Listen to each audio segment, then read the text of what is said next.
So there's a cultural dialogue that teenagers and the youth are just disrespectful and they don't care about anybody. And I found this to be totally untrue. So when my kids were teenagers, one of them still is, um, I found a lot of questioning is what I heard.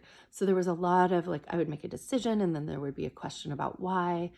And I don't think it was disrespectful. I think it was a literal question. Why is it like this? And sometimes in me trying to articulate why I thought something was important, um, I would find out actually that they were right and there really wasn't a good reason for this other than that I kind of whimsically said so.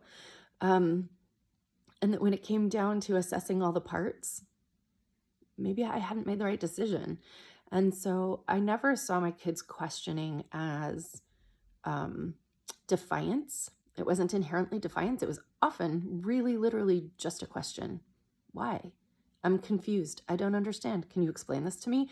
And they don't say it that way, right? And so they go, why not? My friends all can, right? But the question was still there. And if we can get past the tone that it often comes with, or that sense of that they're getting defensive a little bit because they're afraid that they're losing the thing that they really wanted.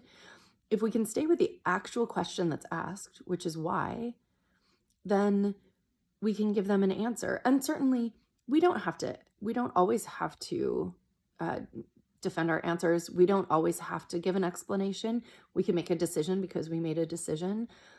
But being careful of where we get into a dynamic that is based in an assumption on our part that Y is always defiant, um, especially in those teen years, can be really, really crucial to whether or not we maintain a good relationship with our kids during those years when they're most trying to identify their sense of self and who they are and who they're going to be in the world and who they are with their peers.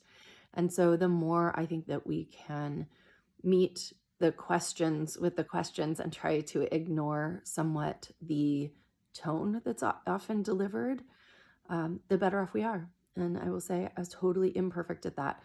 It's really hard for me sometimes to not react to the tone that I got from my teenagers, but also the more I could really meet them where they were and with what they were actually bringing to the conversation, not what I thought they were bringing. If I thought they were bringing defiance, I responded to defiance.